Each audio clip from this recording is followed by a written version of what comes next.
The government has called in the cavalry, who swapped tanks for tankers to get fuel to the places the industry still can't reach.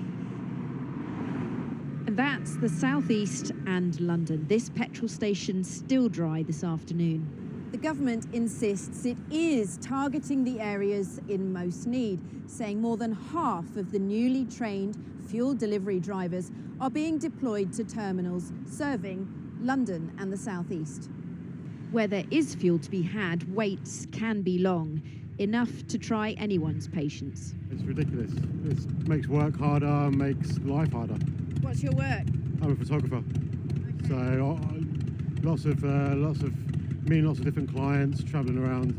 It's all harder. The first time it happened, I had to stay at home for like a day because my fuel was low and I had to travel very far. So because of that reason, I lost a whole day of a job. But we don't usually drive, so just today we've got to get to a hospital appointment. So we have to queue sometimes half an hour, even longer. I just want to say a big thank you for everybody who voted for Brexit. In the rest of the country, refuelling is largely more relaxed. The Petrol Retailers Association says the proportion of dry forecourts is down to 8%. But fuel levels at the pumps in London and the southeast are stubbornly low. The PRA said 18% of filling stations had only one grade of fuel and 20%, 1 in 5, no fuel at all.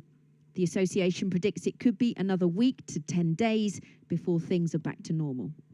I'm afraid there is another shock in the pipeline, and that is the price of petrol and diesel both went up in the wholesale market by 3 pence a litre last week. All the new stock that's arriving now will be at the new prices, so they will have to pass this on to the consumer. So expect price creep of up to 3 pence a litre over the next week or so. The southeast is still struggling because it's the most crowded corner of the country. When the fresh fuel gets from the oil depots to the forecourts, filling up should become routine again. But you might pay up to 3 pence a litre more for the privilege.